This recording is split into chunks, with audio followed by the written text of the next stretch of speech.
Welcome to our New York City Design Leader Conversations.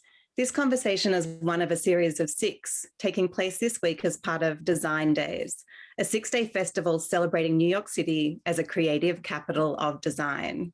Today, we're focused on interior design and the power of this design medium to uplift and improve quality of lives and impact positively the well-being of our communities. My name is Elissa Black, and I'm the Executive Director of NYC by Design, and I'm tuning in today from Brooklyn, New York. NYC by Design is a newly minted nonprofit organisation, but we have been around since 2013, and we've been nurturing and creating opportunities for all of New York City's design professions, people, events, and industries. We represent the design community at large and in its broadest sense, which means from every design discipline through architecture, interior, textile, fashion, digital, graphic, and tech designers, along with the broader design community. And by that, we mean the design adjacent enterprises, such as our makers, manufacturers, suppliers, design districts, cultural and academic institutions throughout the city that have design leaning. So it's a very broad community. We have a year-round program where we seek to do 3 things. First, we want to celebrate and educate about design and spotlight New York City's expansive design talent. Secondly, we want to bring new and equitable opportunity to all of New York City's design sector. And thirdly, we encourage our city's young adults to become our designers of tomorrow. Today, I'm delighted to welcome 2 of New York City's leading interior designers. They've been doing fantastic work in the city, bringing their creativity, design thinking, and artistry to bear in support of our communities, and are forceful advocates for design equity in our city and beyond. So welcome, Kia Weatherspoon. Kia is president and founder of Determined by Design, which is a minority and veteran-owned business which brings design equity to affordable and supportive housing. Her firm's practice focuses on making interior design a standard for all and not a luxury for a few. And welcome to Suchi Reddy. She's the founder of Ready Made Architecture and Design, a firm that spans the fields of architecture, design, installation, art, and sculpture, and follows a neuroaesthetics approach of form follows feeling, believing good design positively influences well-being, creativity, and productivity. So welcome, Suchi and Kia. I'm so delighted to have you today. Oh, delighted can I just say one thing really quick? Sure. I love that form follows feeling. Yes. Ooh. Thanks, Kia. I'm just as big a fan of you. Trademark that? So, yeah, it's really good. I wanted to start off asking you both about the projects that you've been engaged with recently and who you are as designers. So Kia, I'll start off with you. You've been described as an educator, advocate, and a mentor whose path to interior design was somewhat unplanned. So I'm hoping you can tell us a little bit about that path and the type of projects you've been doing. Oh, absolutely. You know, there are two things that led me to my purpose, right? What I do is my purpose. It's not just a profession. The big points are my brother was incarcerated for 15 years, and that took me out of just inhumane prison facilities, and it stuck with me. As a teenager, I remember it feeling so inadequate. And then fast forward, I joined the military and I didn't get money. I needed money for school, and I got deployed to the Middle East after 9/11. And I was at a bare base and I needed solace and comfort. So I created some space for myself with these 3 sheet walls around my cot. And I would have to do that 5 times in these extreme environments. So when I got out of the military, I said, I want to do this thing where I create spaces for people, like what Suchi said, makes them feel something. So I became an interior designer. And everyone goes, oh my God, that's so cool. And I'm like, no, I just said I had to go to prison and war to realize space matters, right? That my interior environment matters, which really feeds into what we do at Determined by Design. We are making sure elevated design meets people exactly where they are in their community, specifically Black and brown people who get less than spaces. And some of our really amazing projects right now is we're working on one of the largest public housing redevelopments in Chicago called Southbridge. It's a 5-building redevelopment of one of the most historic public housing projects in Chicago. We're also doing one in DC. But that's the type of work that we get to do right now, making design accessible for everyone. Is that fair? Yeah, That's so inspiring. Suchi, how about you? You've also got this very human-centric approach to design, and you've said that, you know, when you're doing your work, you're always considering the social, environmental, and cultural impacts on people and planet. So if you would do the same, tell us more about your design work and who you are as a designer. Design, I strongly believe, architecture and design exist to serve and uplift the communities that we work for. And if we're not working from that place, we're really failing in our calling. And like Kia was saying, it really is a calling. It's not just a profession. If you do it from that place, I think you make work that actually has a huge impact on people. And it doesn't matter about the scale of that project. I remember being a 10-year-old in my house, which in India, because I'm an immigrant, I grew up there. I came here when I was 18. I've lived in this country since then. And I always have this kind of liminal perspective, you know, on both cultures and really trying to understand heritage and place and people all at once. I remember knowing somewhere, very like an epiphany, that my house made me the person that I am, and that it made me different than my friends, that my particular environment affected me in a certain way, that my friend's environment affected them in a different way. And it wasn't better or worse, it was just different. And I knew the power of space then. And I really cannot explain it to you. It's like from when I was 10 years old, I've had this sense that space really matters.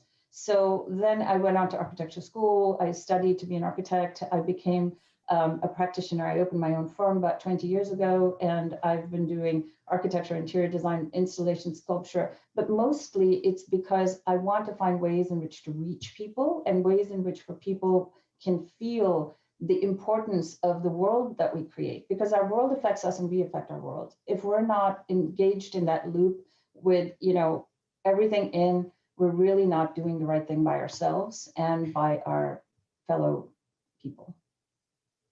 Yeah, I think what you're both saying is extremely powerful. And one of the things that really come to my mind is the power of design. And when you've been together, like people, the teams and the different disciplines, the ability of those collaborations to really positively impact on some of society's issues. And in design initiatives that I've been doing in New York City for now the past, I think, decade, seeing all of the design disciplines come to collaborate and collectively act on something like justice or reform of the prison system, or you know, going through and remaking and remodeling a domestic violence shelter and what that brings to the lives of that community. And I've seen design do this over and over again. When it works sort of cross-sector, it can act on every societal issue that we are facing, and we're certainly facing many in recent times, with racial inequality, equity of public space, inclusivity, access, also community resilience and recovery. And I know the two of you in the work that you're doing, those issues that I've just mentioned play a strong role in informing your work. So Suchi, I'm wondering if you can tell us more specifically about some of your projects that have taken this particular lens. So I think, you know, I always say architects are natural collaborators, like, and designers too. We just cannot do what we do by ourselves. You know, we work with every discipline. We're supposed to know everything about the world. That is a huge task. And you can't do that by yourself. You really need to look at what everyone can bring to the table. And particularly, you know, if you look at the advances that our fields have made over time, we really do that by drawing on the advances in science, the advances in technology, you know, like really understanding how our society and our culture is changing, but also not really giving up our own role in kind of shaping that change. And I think this is where I really like to speak out as much as I can, because I think to some degree, people give up this idea that we actually have the ability to make change, that we are in some way the tools of, you know, eco-commerce or development, but we're not. We actually can shape those conversations with a poetic point of view that can actually address what the human spirit needs. And that is so important for everyone. And particularly one of our most collaborative projects, I would say, was something that we did in Milan. It's called A Space for Being, and it was an installation that was designed on the principles of neuroaesthetics to really explain to or show to people that design matters, that your body is actually responding to the space that it's in, regardless of what you might think. It's not just a subjective understanding of space. It's not just a subjective understanding of architecture. What it is a real coexistence between human and environment. And if we're really not thinking about that coexistence thoughtfully, there is no way that we can really achieve our own full potential, you know. And it feels like we've almost left this huge asset of ours on the table without looking at it. If we haven't really looked at how design can actually shape our lives into being, you know, better, equitable, diverse. And one of the most interesting things about doing that, where, and just to explain a little bit about the project, I designed 3 spaces that were all the same function, similar kinds of furniture. And then I collaborated with a lab at Johns Hopkins and with Google and with the furniture company Muto. And we generated these 3 spaces. And what we did is Google designed a band, and they measured, actually, that measured people's reactions to the space. And afterwards, we kind of gave them back that information as a beautiful kind of watercolor. It showed them where they were calm, where they were excited, you know, and all that the installation was meant to do was really to show you that design matters, that space matters. And you have to pay attention to it, even if you need science to back you up for that. If you didn't know it before, science can help back you up for this. If you needed science, you've got it, you know. And it was such an amazing experience. And obviously, we didn't keep anyone's data. It was incredibly, you know, respecting everyone's privacy. So people participated voluntarily, you know, came out to see, and it was so interesting to see their reactions. Like some people thought they would like one thing, but actually their bodies were more comfortable in another. And to really understand that, to get people to think critically about where they are and what it might be doing to them, you know, because you don't just think about yourself when you do that. The minute you do that, you're thinking about you know, how is that acting on my fellow human? What is my fellow human going through? And I think particularly after this past year, where we've been through this thing where the entire world has been in the same crisis, you know, to really not think about what our fellow human is going through, I think is not something we can ever go back to. We've got to be able to think about design, always thinking about how is it affecting not just me, but everybody else around me. And so that's sort of one example where, you know, we brought all of these people together. And one of the most telling reactions to that was really a journalist who came out of there and had this incredible reaction to it, where she was saying she was sitting in some of these spaces and thinking, do I deserve to be here? And it was really such an incredible, you know, lens of opening on equity. Like when you get people, and she comes from a background like I do, you know, from a country that's not as developed as this, you know, where there's socioeconomic boundaries that tell you that you can't exist in a certain kind of space, or that you must exist in a certain other kind of one, which also exists here, by the way. And that's what Kia addresses all the time in her work. And this is really important. As designers, we have to understand that there is, you know, there is a responsibility on us to open up that barrier, you know, that there isn't that barrier, that barrier does not exist, should not exist, should never have existed. And that we really need to make sure with everything that we do, that we're really making a better world.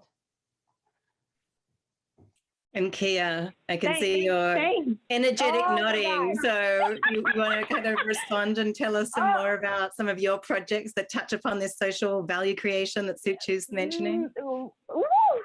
Thank God for the mute button, because I was over here like, yes. So, Suchi, I have to tell you something, my sister. You are the exception. We are the exceptions in our industry. Because you said a few things. Architects are the collaborators and the masters of bringing all people together. But our experience as an interiors design firm in this affordable housing space has been this. Developers don't use interior designers on affordable housing projects. We don't want the scope creep. Yeah, this service is too big of a soft cost for this development deal. Even some of our developers actually say these things to us. So we are not met with this collaborative spirit. It's more this angst. Like, how dare this young Black woman, right, get on this deal to do the design work in the poor communities? And I'm stripping down my language a lot, not for shock value, but these are how the conversations are had. And I think we forget we are service providers. architecture, interiors, anything that touches the human environment is about in service to the people. And in order to do that, I chuckled when you said science, but for me, it's empathy. I think we can all sit outside right now and bask in the glow of the sun in our backyard safely, right? Do we need science to tell us that more people need access to natural light, outdoor spaces? But we wait on science, what it should be empathy. Because what our developers say is, oh, it's not that it's too expensive, but it's just too much for this demographic. And we have to do a lot of empathy exercises in our practice to challenge, is that what you would want for your loved one? Is that what you would want for your kid, your grandmother, your mother, whoever, right? And I think if I wait on science, we still be having the same issues in 10 years. But if we lead with empathy, and that's a big part of what we do in this affordable housing space. And a lot of that, it requires two things. Transparency. One of the projects we're really proud of is it's a 104 unit affordable housing project in Washington, D.C. I call it my utopian project. In the middle of a pandemic, a 100% affordable housing project developed by a Black developer, designed by a Black interior design firm for a Black community, went up, and we did not have to value engineer out a single fixture, finish, and or decorative element. And I don't care what project type you work on, hotel, class A, tenant fit out, right? To not have to VE anything out, that's the business. And we did it by fighting for transparency, from every light fixture to every finish. And if the subcontractor or the GC was not transparent in that pricing, we pulled that scope from them and we procured it, right? Because, you know, is someone going to say, oh my God, that 4-inch square recessed light fixture changed my life? No, but it's about the entire thing the space makes you feel. And that's why I love what Suchi's saying about this form follows feeling. You can't name the thing sometimes, but damn, it could change your life. And for me, it's about not being able to name it, but feel it. And it is to spawn the next generation of Black and brown designers. And this idea of, do I deserve it, right? The powers that be, from the housing agency to the developer to sometimes the architect to sometimes all the people, they tell us we aren't worthy of this type of space. One of the first projects we ever did was a nonprofit project for domestic violence survivors. And when we approached these 12 women and 32 children, they said, we don't need this. Not that they didn't deserve, but we don't need. And we shift that narrative from need to someone would do this for us. I thought it was only accessible on TV. Is this something I could do one day? And when we finished the project, the woman said to me, Miss Kia, when I walked into this room, I realized change was possible for me. And I knew the people who need access to well-designed spaces, they don't know they don't have it, they don't know they need it, and they don't have advocates. And we should all be of the mindset, it is our job to make sure people get elevated design outcomes. Not dignified, but elevated design outcomes. Is that fair? I'm sorry, Elissa, that was a long one, but it was chomping at my No, it's fair. It touches like on a lot of issues. Like it brings to mind for me the question of, you know, where next? So during COVID, I think the design industry really came to the fore and demonstrated its capacity to respond to that moment of crises and the issues that followed. And you had designers of every discipline really acting in that moment to ensure all of our physical and mental well-being. I'm wondering for the two of you, as you reflect back on the last 14 months, like, and Suchi, I'll ask you first, has that sort of shifted your impression of what design can do, or your sense of what a designer should be? Like, where should we go next as a design community? No, it actually, if anything, it's only amplified my beliefs. You know, I've always thought that, you know, this is another, like, you know, from this experience that I had when I was 10 years old, I've always felt like we, over the years, like graduating from school and like looking at what was out there and like with experiences in firms that, you know, didn't really give a voice to a young woman who didn't come from a certain kind of background or didn't have the same kind of whatever else everybody else had that you were supposed to, and having to carve my own way with this in a very competitive place like New York. I've never, ever lost my love and the inspiration that I get from the city, you know. And I think what drives a place like New York is the people. That's what drives a place like New York. That's what gives it its energy. You know, my office and my home are right near Washington Square Park. You know, I walk out there and I can see, the other day I walked in and I was like, I love my place because it's every type, every color, every size, every, you know, predilection, everything is out there, and we are all equal, and we all celebrate the same thing. We have the same access, and it's lovely to feel that, even if it doesn't exist everywhere in the city. And it's our job to make it happen for public space everywhere.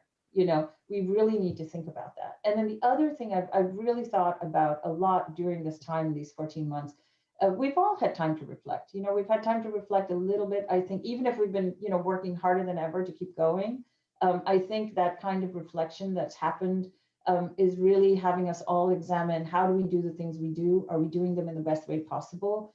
Is there something else we can do? And I've had similar moments like this, like 9/11 was a moment like this, where I had to go to my construction site, I had to shut it down, I had to send the guys home, and I spent the next 2 weeks, you know, thinking about whether being an architect was really the thing I could do to make the world a better place. Was that the thing I needed to do?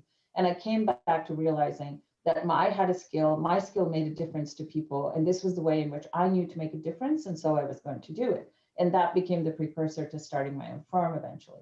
So, you know, to really have that kind of belief is what it takes, because this isn't an easy road, you know, especially for people like me or Kia, it's not. And no matter what somebody will tell you or make you want to sound like, yes, it's easy and we're equity, it's not, it just isn't. You know, there's a lot of systemic bias that we have to overcome, even within our own clients that come to us. They have systemic bias against us. You know, they think there's a power play, a game they can play there because you're of a certain kind or a certain size of firm or whatever it is, you know, that the respect that you should be given just because of who you are and because of your talent and what you've earned is not necessarily a given. And within our profession, I think that's something we need to really change. That's something I've been really thinking about for these last 14 months. And another thing that I've really grown kind of very clear about is this idea of, you know, really relating to people from the space of the body. Like for me, the body is a democratic space. We can all relate to that. It's equal. We all understand what our bodies do, what they feel like, what's happening to us. And if we can talk to people about design from that place, which is where my interest in neuroaesthetics and neuroscience and all of these other things come into play, if we can talk to people from the democratic, what I call the democratic space of the body, there is no way they don't relate to you. You know, we don't lose people in questions of style and in questions of, you know, socioeconomic differences. These are not the ways in which to speak to people. And we've in some ways reduced the conversation about design to one about style and about access. And I don't think we should be doing that. I think we should be talking to people as humans who all deserve a certain quality of being. And I, you know, and I'm saying this, you know, being very, very clear of where I come from, of what conditions are like in India for a lot of different people, of what growing up in a place like that does to you, because you understand that where you are is really, you know, a stroke of luck.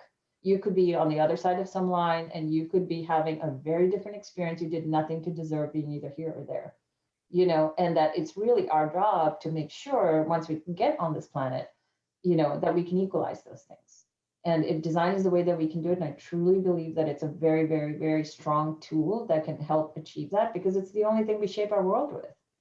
We need to be able to do that and given the voice to do it. Kia, go for it. Oh, Suchi, you talked about style. I truly believe style is about ego. Design is about the people. And people come to us and they say, what's your style? We don't have a style. We have stories. And our stories are rooted in the history of the community that we turn into tangible design elements, textures, fixtures, moment, and the thing, right? It's not, well, it's mid-century modern is in, so let's make a mid-century modern space, right? That's our ego. And I think as creatives, we forget how often we lead with our egos and not the stories of the community and the people. And the people and this human piece, one of the things we talk about is removing the labels and the identifiers. Because if the AMI of this building is 30%, then you automatically assume because of this person's socioeconomic standing, they deserve X. And we have to strip down all those labels that, frankly, industry sometimes reinforces. You do market rate, you do hospitality, you do retail. So you can only use said products and these project types. And then you get this monolith of project styles and aesthetics. But that's ego. We have to strip it down and remember it is in service to the people first and foremost and communities. The ego thing has been really top of mind for me because it plagues both architecture and interiors. This idea of the ego in our style, our signature style. Which style? Fucking bullshit. You know, I hate it. The first thing people come to you and say, well, what's your style? And then what's your specialty? You know, it's like my specialty is actually thinking. I can think about a lot of things and I can think about them the right way for you, the way that they should be thought about. I often play this game sometimes, a lot with myself and many times with my students and sometimes with my staff. It's like we look at things and I say, forget who designed that. Would you still think that's good? You know, go back in history, remove Corbusier's name from something. Is that still a good thing? You know, and if it's still, then you know it is. You know, but there's this habit of sort of labeling, of like looking at, you know, the labeling and the boxing and the, you know, and we do that, and not just in design, we do that everywhere. And that's really something that overcome. And design can actually help us overcome that, I think. We have time for one more question for the two of you. So my favorite question actually is, what advice would you have for yourself as you entered the profession? If you could go back in time and tell yourself like 2 sentences that would guide your way, what would those 2 sentences have been? And Kia, you go first. Being a woman and Black is your superpower.